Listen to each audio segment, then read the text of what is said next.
Holy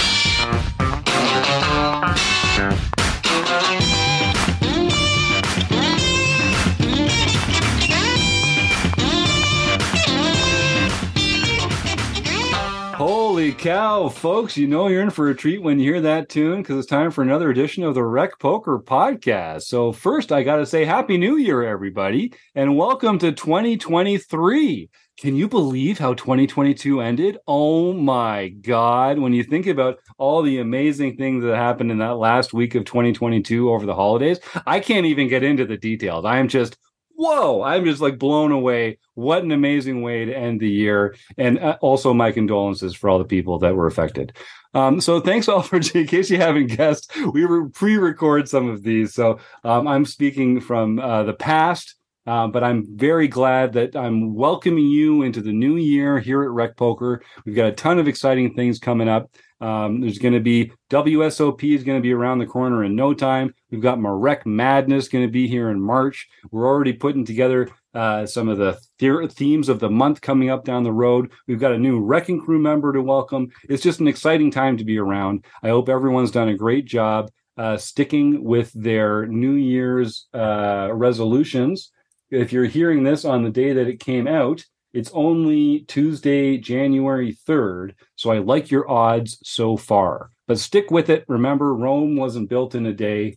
And thank you for joining us here on the Rec Poker Podcast, starting your year off on the right foot. So here we are. I'm joined by the Wrecking Crew, just like I have to start every episode. I'm just so grateful that we've got this fantastic community of free community members, that all it takes for you to join us here is an email address and a smile, although both are compulsory. Head on over to rec.poker and get a free account today. Join us in the forums, Discord, and the home games. Come on the podcast. It's just a million ways to study poker, to learn poker, to celebrate your poker wins, to commiserate your poker losses, and do it with other folks like us who just love the game and love spreading our love of the game. So to do it, I have to thank our amazing sponsor, the Running Aces Hotel, Racetrack, and Casino. I have to thank our premium members who are chipping in that $15 a month to keep us going here. I have to thank the Wrecking Crew, because it takes a whole crew to do what we do here at Rec Poker. You might recognize my voice because they give me the mic on Mondays, but I'm just one member of the Wrecking Crew. My name's Jim Reed. I'm Bluffsterini in the home game at Rec Poker Jim on Twitter, if Twitter even exists in this dystopian hellscape that we're finding ourselves in 2023. If you want to find out more about me and the rest of the Wrecking Crew, you can go to rec.poker/crew, but you can also just listen up because you're going to meet a few of them right here tonight.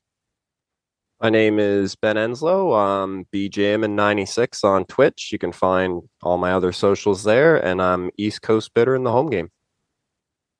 Well, I'm Chris Jones. You can find me 5B5 on Twitter, and if Twitter goes away, I just got invited to my first Post account. Has anyone heard about Post? That might be the next things, maybe replacing Twitter.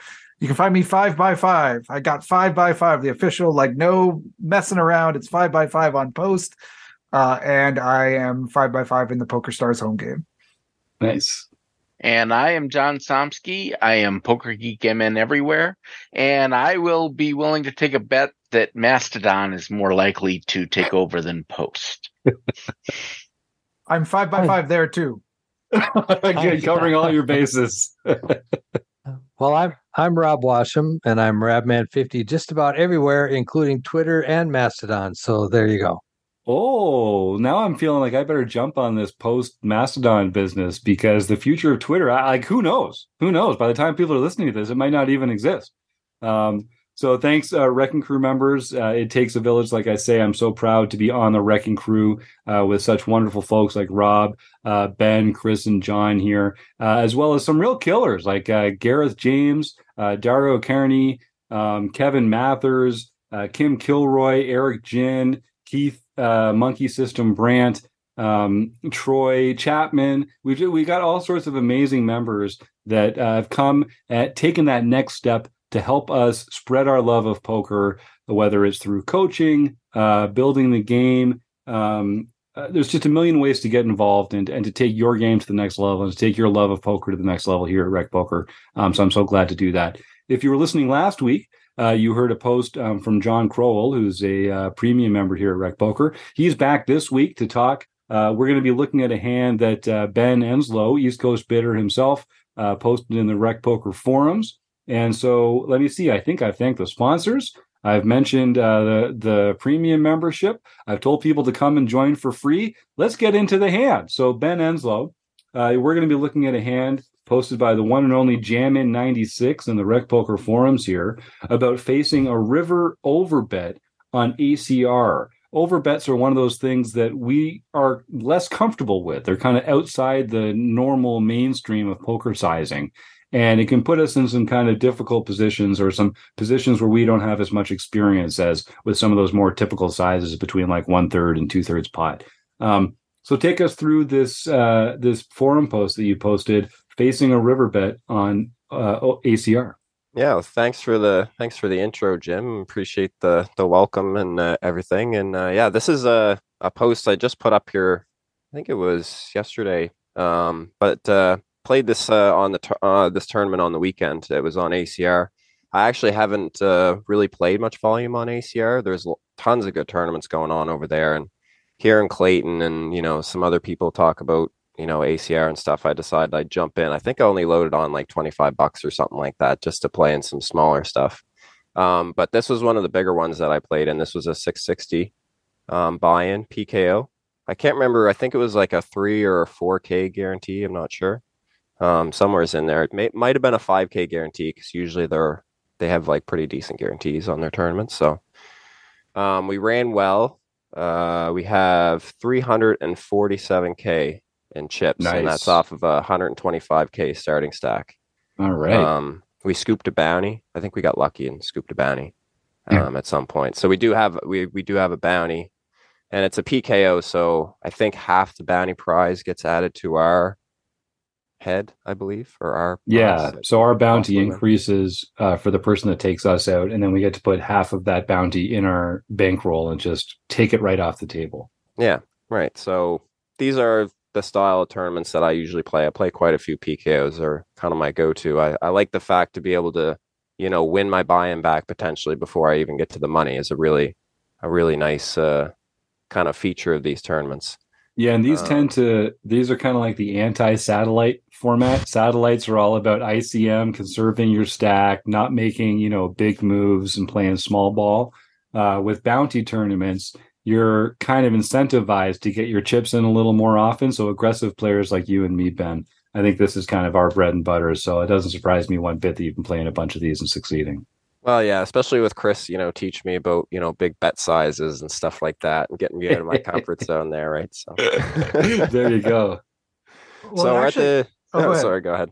No, I was just going to ask both of you, since I think you both play more PKOs than I do. I'm not that I play them sometimes just for fun, but I'm not super well studied on them. And I know we're going to be, you mentioned at the beginning of the show, Jim, talking about how overbets are kind of they're thing we don't encounter all that much. Do you think you encounter them more in PKOs? I think you should. If people in PKOs, a big emphasis is placed on who's covering who. And so it's a spot where you're applying pressure is different than a typical ICM tournament, because if you're the short stack, other people are incentivized to call your shoves in a way that they're not in a typical tournament. And when you're the big stack, you don't even have to worry about that, but you can actually benefit from people with smaller stacks getting involved with you. And so it creates wider ranges that want to get action. And because taking the very bottom chip from someone's stack is more important here, the worst thing you can do is get into a spot where you take like 90% of someone's chips, but you don't get their bounty. Right. So you tend to size up a little bit so that you're always being able to put that bottom chip in play. And I do think that creates not only more action, more aggressive lines, but also bigger bets and more overbets. Right. So we should the one thing to keep in mind as we're listening to this is this is a situation that probably, if we play this type of tournament, will come up more often. Yeah, great point. Yeah, so we're at the I guess we'll just talk about the hand. I kind of lost my train of thought when I was listening to Chris. But That'll happen. Happens to all of us. I always have these thoughts, and then ooh, there they go off with the wind. Now, Ben, you're also used to streaming, which is a very different experience than this sort of podcast by committee thing, right? So, and if you want to check him out, I mean, of course, I encourage everyone head over to twitch.tv/BEJAMIN96 and catch all of Ben's action over there, because then it's just unfiltered stream of consciousness, Ben letting us know what's in his head at every decision point. It's a lot of fun there too. But yeah, here you get Chris Jones and Rob Washam and John Somsky chipping in, and all you got to do is just soak up the knowledge. Just sit back and soak all that wisdom up. It can be disarming from time to time. I completely agree. So 2K, 4K, we got 86.9 bigs. We get an open from the hijack, a min raise. And our villain stack covers us. He has 111 big blinds, so he has quite a few chips, which is 446K. We have only played 19 hands, 16% VPIP, no raises or 3-bets. And it folds to us, and we have ace of diamonds, 9 of clubs. So what do you guys think right off the bat? Should we be calling? Should we be 3-betting? And we're in the big blind. And we are in the big blind, yep. So we already have one chip in. I think GTO says this is a call. Now they're unless you have unless you have a specific read on the player that he's going to be folding a lot to a 3-bet, I think this is strictly a call. Two things. It's not a suited hand. It's kind of a vulnerable hand. It's kind of in that middle section. It's not it's not the wheel draw. It's not the Broadway draw. It's kind of right there in the middle, not suited. And you're the big blind, so you close in the action. So you don't have to reopen it. You can just see what progresses. Yeah. Chris, and do you have something there? Yeah, no, I agree. It's one of these. If I just looked it up too, it's one of those things where it's not pure as the solver folks say. We do mix this a little as a raise, but it is mostly a call, and I like it as a call. We're so deep, we can get ourselves into a lot of trouble here. I like to take this hand and see where we land. Yeah, and that's kind of where I ended up with it too, just because we're so deep when we have so many chips, and it's like, why risk more if he's going to call? And he is fairly tight. I mean, it's only 19 hands, so we can't really put too much into it. So, but one thing I do want to draw attention to is that in 19 hands, he's playing a VPIP of 16, but a PFR of 0. So the fact that this is the only time they've ever opened so far in 2 orbits. And, part of that can come down to just sample size, but I think we should give them credit for having a non-garbage hand here if this is the first aggressive action we've ever seen them take in 2 orbits. So it's not a big enough sample size to put a lot into it, but that would also incline me just to close the action here and see what comes next. Yeah, so that's what I end up doing. I just had one other thought. I just wanted to do you guys like a 3-bet if we're suited here? Like if we have ace-9 of spades or ace-9 of clubs, do we like a 3-bet then, or are we still just calling? I'll just jump in because I see no one else is unmuted. It kind of cuts both ways because it's suited. It's a stronger hand, so you can kind of make a value raise in a way, but because it's suited, it's very flop dependent, and so that also in a way makes it a good candidate to just check, to just call behind and see a flop as well. So my typical answer is it depends. Okay. No, I think it's a call either way, and actually, it's in my mind, I would rather 3-bet with ace-9, knowing that I could easily fold that to a 4-bet. Whereas ace-9 suited, I'd like to see a flop with that. Because there's so much, you can gain so much equity with, if you happen to flop your suit. So I don't want to 3-bet that and get blown off of that hand. I'd rather just see a flop with it. So yeah, I kind of say that in here because I think a suited hand makes a much better call, considering that we're going to have to play out of position post flop, and the suitedness is going to make it a little easier to play. Mm-hmm. Yep, Yeah. totally agree. Yeah, this Chris? deep, I think I like when we think about like the kinds of hands that we want to do a 3-bet here when we're this deep. I think the aces drop down because they have so much sort of in value just to see a flop. And this is the kind of hand where my 3-bet bluffs are going to come from suited hands like Jack 10, 10, 9, some of those kinds of suited hands. I think would make really more attractive 3-bet bluffs to me than some of the suited aces do. You mix a few of those in there, but if I'm going to 3-bet my suited aces, they're going to be strong ones. Like they're going to be the ace, queen, ace, king. For shallower, that changes, but it's a different story for me. But when we're this deep, I want to let those hands see a flop.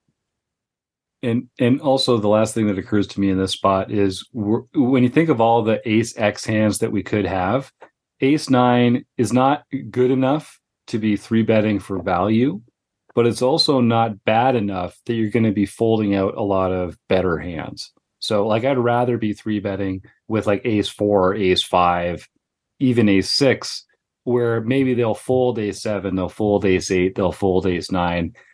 If we 3-bet with ace 9, they're not folding ace jack, they're not folding ace queen. It's a disaster if they fold ace 6 or ace 7. So I think this just feels better. Just play in the middle of our range, that condensed portion of our range. And then the downside is we have to make some difficult poker decisions now, post-flop, out of position with a hand that's likely going to end up making one pair. And that's just a tough spot to be in, but there's enough value to the hand here that folding it would be too nitty, I think. Cool. Yeah, perfect. That's pretty much how I made my decision. So that all sounds dandy. So the flop is the 10 of diamonds, the ace of clubs, and the king of spades. And there's 5.7 big blinds in the pot. And we have about 86 bigs for the effective stack. So we check and Villain bets 15K, which is 3.7 bigs. And we call. So what do you guys think? Should I say about the check raise in here? I'm not really sure if we're supposed to be I like a check call. I don't know what you guys think, but yeah, I like a check call here, kind of for the same reason why we call it pre-flop. Like this flop doesn't really change the distribution of hand strength between us and our opponent that much. If they had a better ace, they're still ahead. If they had a low suited connector or something, we're still ahead. They're going to be c-betting at a pretty high frequency on boards like this. And if we check raise here, we're really just allowing them to fold the worse hands and continue with the better hands. I'd rather be check raising with a worse hand or a stronger hand. So I think, again, for the same reason, I'm probably just check calling here. Yeah. I don't forget this hand. I don't think we can check raise much at all in this board. I mean, do we feel good with ace 10 offsuit check raising here? Maybe, but that's still kind of like, I mean, this is an ugly board for us as the big blind caller. I just don't think, I mean, I don't think we can ever have ace king. We can't have aces. We can't have kings. I don't think we can ever have ace king. So I think our best hand is maybe ace 10. Maybe we can have pocket tens. Maybe, but not in full. So I just don't think we can represent enough value. Queen jack is probably the best hand. I mean, obviously the straight, right? The nut straight. We can have that, but I don't think that's enough for us to just be check raising much. In fact, if I had queen jack probably here, I'd be calling, I think. Mm-hmm. I think one other candidate we could check raise with here might be king 10, where we're unblocking the top pair hands that we want them to have in this spot, but we are blocking their 2 pair hands that we don't want them to have.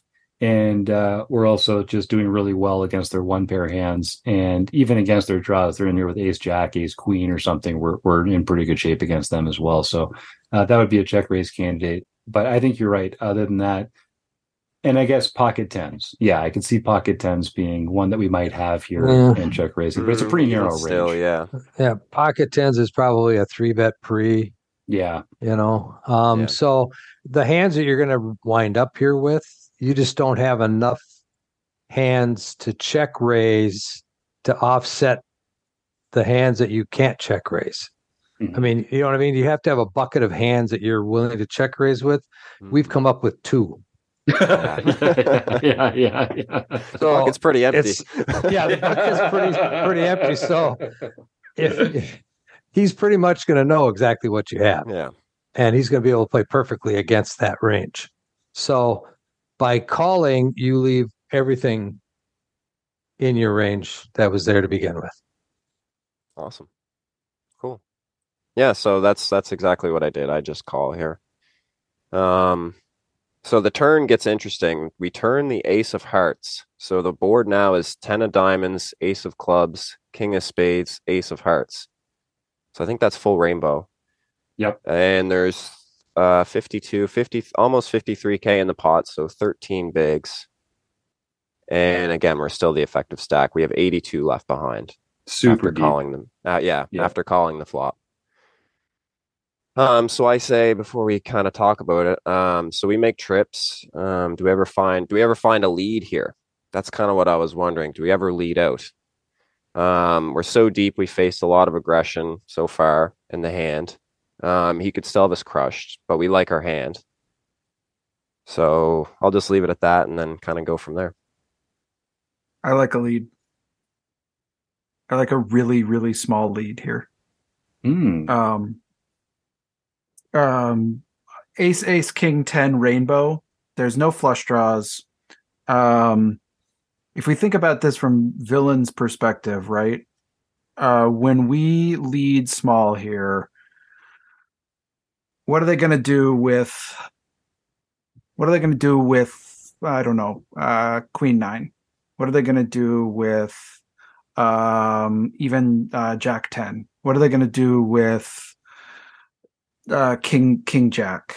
They're probably calling, but how much of villain's range can actually raise us? So we're going to fold out a bunch of stuff that we probably would like to get rid of. I think like queen 9 probably has to fold. Some of these hands that have a little, some equity against us have to fold. But you almost have to have a full house, maybe a straight. Could you? Are aces going to? I mean, is ace jack going to raise us? I don't know if they are. Maybe they are, but I don't know if I would. So I think the danger of us getting raised is pretty small, and I really like a small bet to clean up some equity. So and we set the price basically, too. Yeah, basically, you're not going to be able to fold out anything that beats you right now. Mm-mm. But what hands are going to call you? So where are you getting value from the bet, other than denying him equity with some of those hands you mentioned, like Queen 9 and King Jack? Well, he's also forced to call with like all the. I mean, our 9 still plays, right? Ace. Yeah, our 9 still so, play. yeah. If he has ace 3 suited, our 9 still little plays. aces. Yeah. So and all those suited aces, I think, are here, right? They probably open down to ace deuce suited, probably, and they probably c-bet with that, and now they're here. So we're capturing value from that. We're folding out stuff that we don't want to draw to equity, and we are really putting them in jail because I think they can only raise us with a full house or better. Maybe queen jack. Maybe queen jack can raise us, but that's still a scary raise for queen jack. One thing that's interesting to me is when you think about the hands that would check back if we check, but now are forced to call. The king X hands, the 10X hands, the pocket queens, they're probably not continuing. Well, maybe they are, maybe they aren't, but I think they're more likely to call a small bet here, and a lot of those hands are going to check back. So we get to extract value from those hands in a way that we wouldn't by checking. And when we check and they bet, I think we're now facing a polarized range that's actually harder for us to play on the river. When they call this bet, if they call, like, if let's say we put in two and a half, three big blinds here, and they call it, if this river card isn't a Broadway card, they are so capped at that point that I love our hand. But if we check here and they bet, we have no idea where we are. Mm-hmm. Yeah, it makes the river harder to play because I think we can confidently value bet if we get called. Whereas if we check call, we kind of have to check a lot and then just guess. Yeah, pray. yeah. Which is what I realized after I wrote it out. And I've said this before on the Forums podcast where I write these hands out and then I'm writing it out and I'm like, that would have been a perfect time just to lead. Why didn't I just put in like a quarter or third pot bet and just like, then we have control of the pot. And then if he raises us, then we can make decisions then, right?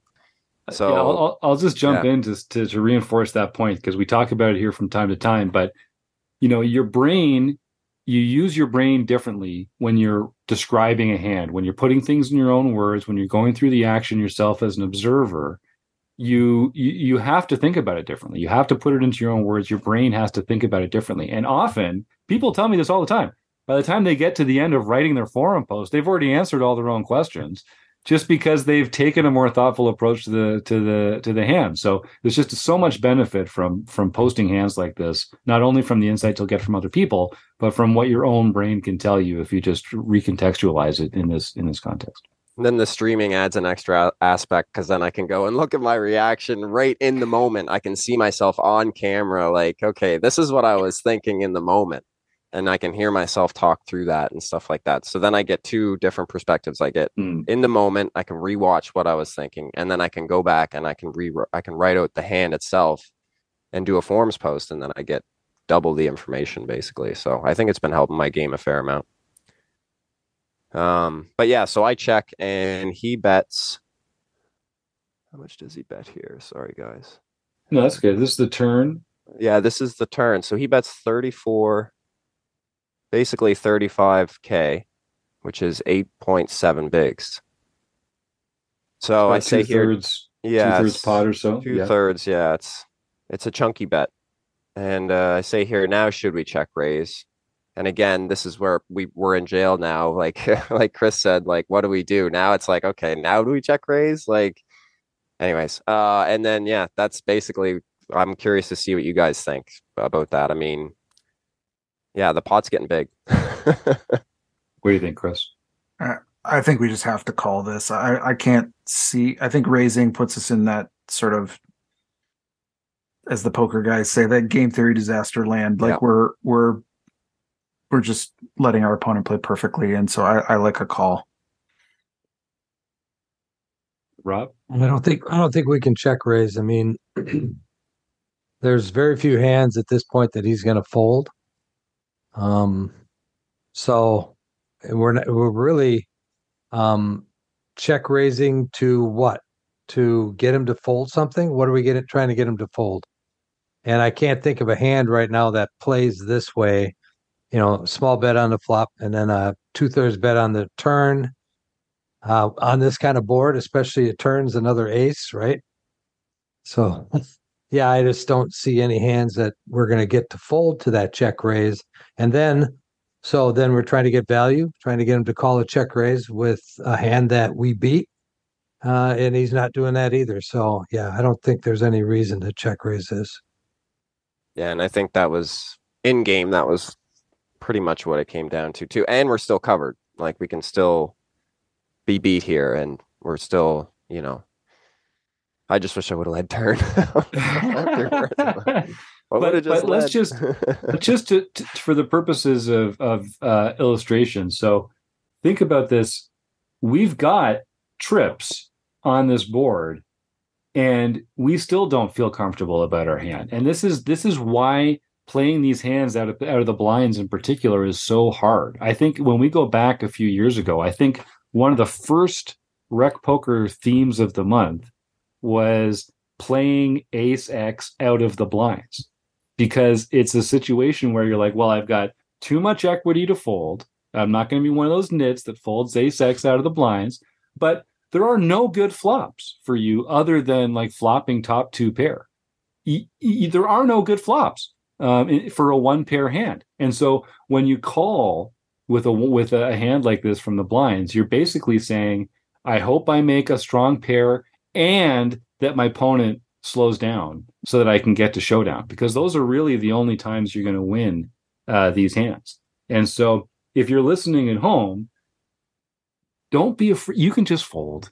You can just fold some of these ace off hands from the big blind, and you know they're hands where you're liable to lose a big pot or win a small pot, and those kind of reverse implied odds hands aren't great to be choosing as an investment opportunity. But you don't, playing in a tournament like this, you don't get to just sit around and wait for premiums to come around. You do need to kind of wrest the value out of it. But I think this just goes to show is show me a better flop, show me a better turn than having trips in a spot like this, and you still don't know. You're still not confidently value betting or even confidently bluff catching. It just goes to show how hard these hands are to play out of position. Yeah, so that's pretty much what I do. I just check call here. I talk myself out of the check raise. So the river is the jack of spades. So now this board is really dicey. We got the 10 of diamonds, ace of clubs, king of spades, ace of hearts, jack of spades on the river, and we have ace 9 off. And there's 30 bigs in the pot now. 122K, almost a starting stack, actually. I didn't realize that. But and then the hero stack, we have 73 bigs, and the villain has 97. So we're still effective here. And so we check the river, and they go all in. Does anyone like a leading here, like just like a blocker bet essentially, because we know that they're never raising us as a bluff? Like sometimes I feel like in spots like this we can make a lead, mostly because then we get to fold with confidence if they proceed. Like when we check here, it makes it easier for them to put us on a weaker hand and bluff us. I don't know. I guess that's very villain dependent. You'd have to give them a lot of credit to think that was worth it, because it's hard to get called by worse, right? Yeah, right. I think a lead on the turn or the river is totally fine. A small lead, kind of like a blocking bet. You're going to find out it's a way of getting to showdown without exposing your entire stack. And like you say, he's not going to check raise, or he's not going to raise you with anything that you beat. So it'd be very easy to fold on the turn or the river if you lead out and get raised.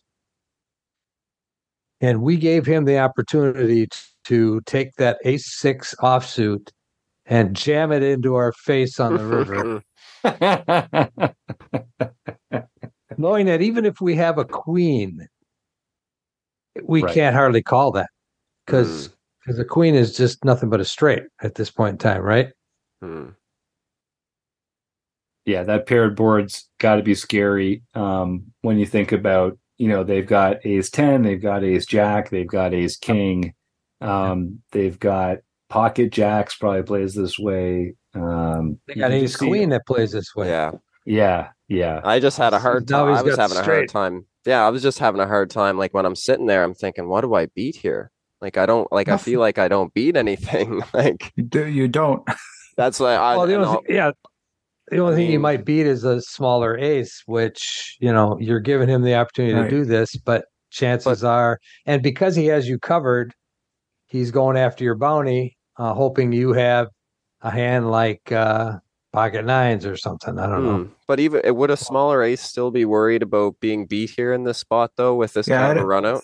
That's the problem. I think a smaller ace. So if this player is capable of having bluffs, they're probably even worse than an ace, right? It's a hand like Maybe Jack 10 somehow finds this and turns itself into a bluff.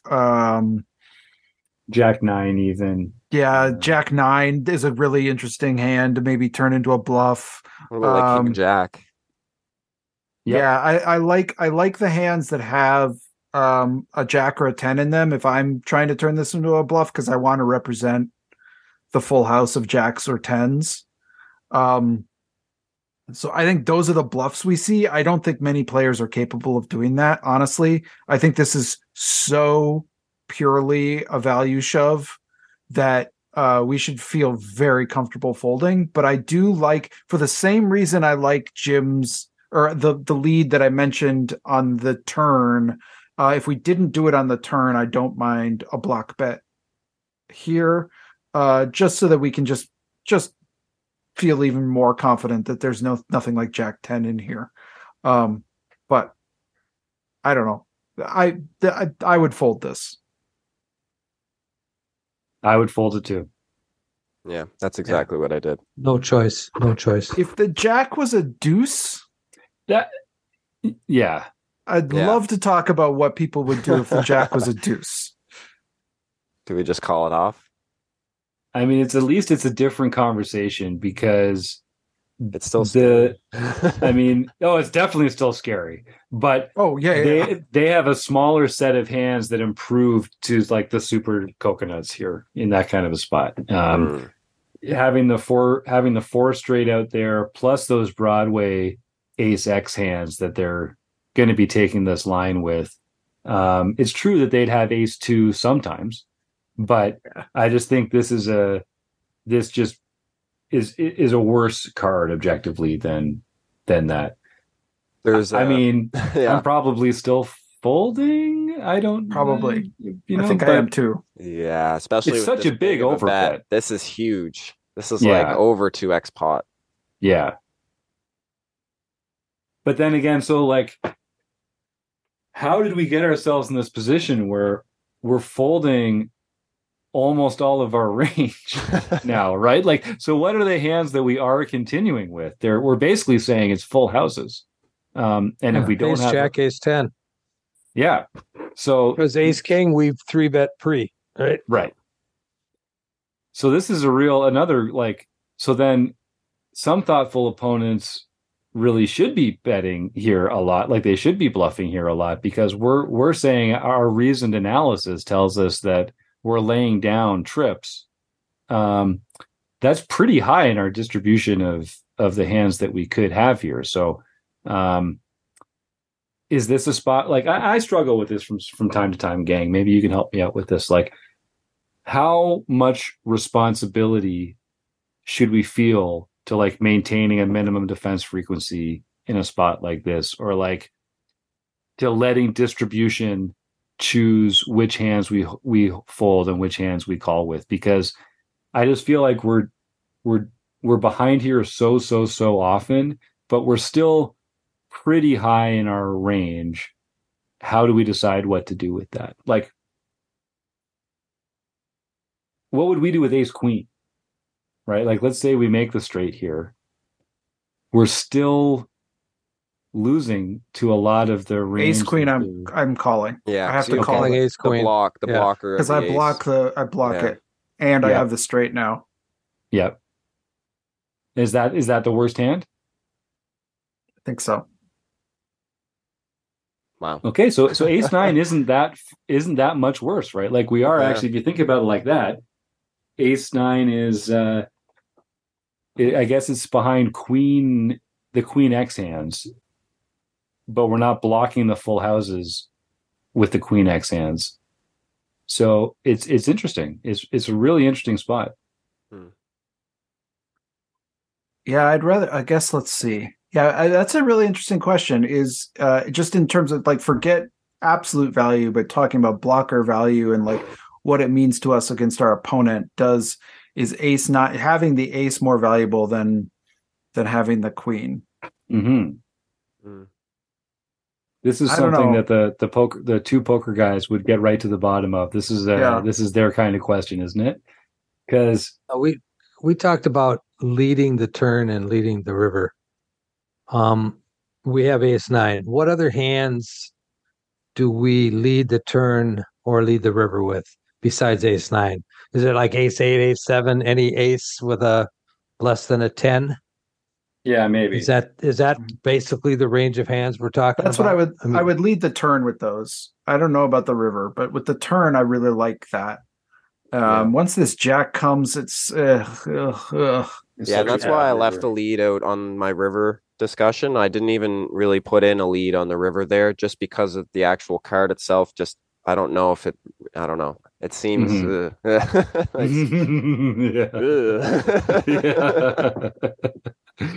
mean, the only other thing, I mean, Jim, you were asking about what I would do in terms of how I let distribution.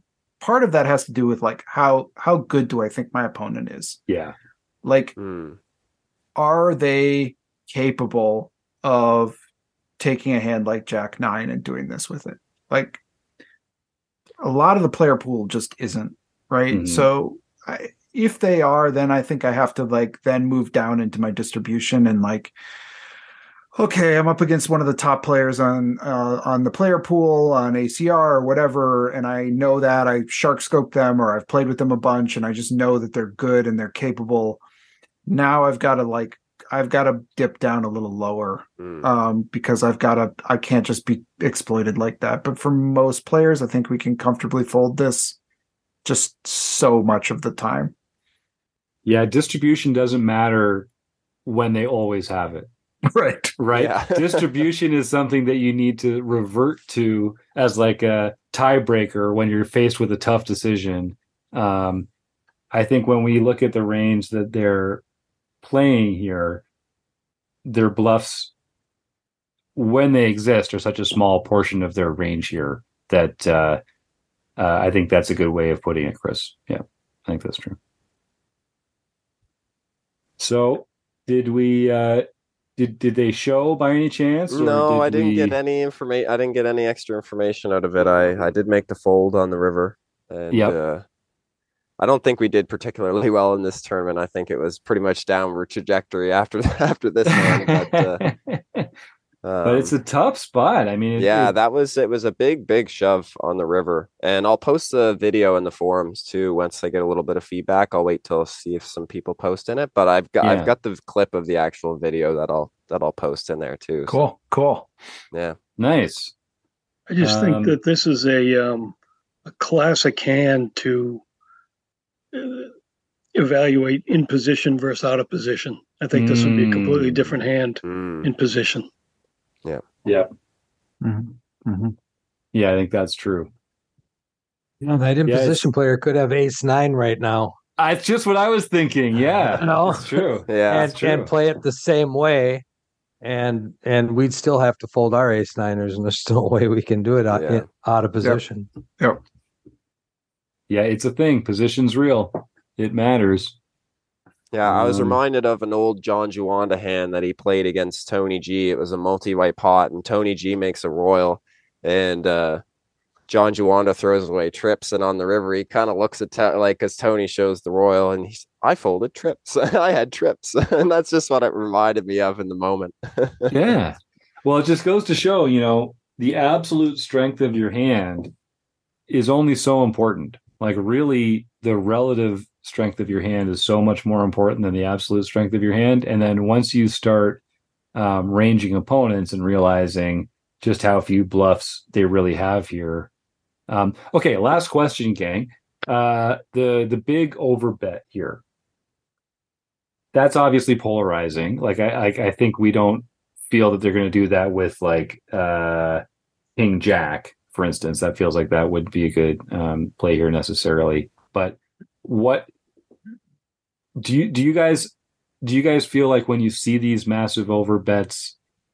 Do you kind of give the player credit for doing that in a balanced fashion, or do you feel that it skews towards value, or do you feel it skews towards bluffs in a vacuum? Yeah, Chris, you were nodding there. Why don't you jump in? In a vacuum, it skews towards value. Mm-hmm. I think. Yeah, I think the bigger the overbet gets, the harder it is to find bluffs. Like, I think if it's like a small overbet, then okay, then you can kind of think, okay, well, maybe, they're doing something funny. But when it's this big and it's this many chips, it seems like, how are they balancing it? You know what I mean? Like with bluffs, because it seems hard to do that. Yeah, those are my thoughts on it. Yeah. We look at something like a twice pot bet. You should have 33% value, 63% bluffs in a twice bet or a twice pot bet. But how are you going to find 66% of the bluffs in this scenario? So even if it was only twice the pot, you still want to have about 66% bluffs in that situation, and you just can't find that many. Yeah. Yeah, because I was trying to arrange them in the moment, and every hand I could think I was just like, nope, I lose to that, I lose to that, I lose to that. I might beat that. And then it's just, I have to fold.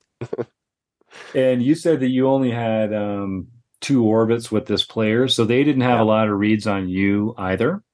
And if they're playing a lot of bounty tournaments, then they're going to be in spots like this where when they do have a very strong hand, it really does favor the huge overbet because, like I said at the top of the show, you want to make sure to collect that bounty. And the kind of hands that you're going to call a 3/4 pot or a pot size bet here, they're also like they're strong. If they're strong enough to call 3/4 pot or pot on this run out, then most of them are going to call the overbet as well. And so I think they benefit in the long run from taking that bigger sizing with the hands that you're gonna be behind anyway. So I think that is probably even more of an argument for folding here. It's a very interesting spot. Yeah, sorry, Ben. I was just looking at results wise, just for those who are curious. I did end up busting before the money. I think I made a fairly deep run, but I was close to the money, and I got 375 back for bounty. So there you go. That's why I like the bounties, because then you get a little bit of equity, or whatever, right? You get a little something that's like, okay, especially for a recreational player, just playing on the weekends and stuff. It just gives you that little, okay, I got a little something. Yeah. and I think it also takes the pressure off min cashing, right? Like you can kind of play for the win more because if you scoop up a couple bounties, you've already, like you say, you've already put something in your pocket. And I think that does kind of incentivize people to play for the win. Which is great. That's how we should be playing poker. Well, you mentioned Clayton Fletcher, right? One of my favorites. He's got a great competitive mind. He, like us, Ben, he also likes these knockout formats, and he also feels like first place should get all the money. So go play for the win. And I think there's no surprise that this is the kind of format that incentivizes that. Well, any other thoughts on this hand or on this spot, gentlemen? It's a tricky spot to be in. Overbets, out of position, ace off, big blind defense. We had a lot of interesting things to talk about here. Well, I would just say then thanks, Ben, for bringing this hand to the forums and for coming on the show like always. And I'll thank Chris and Rob and John as well for being here. I want to thank the Running Aces Hotel, Racetrack, and Casino, and mostly you, the listeners. Happy New Year, and we'll be here again next week. See you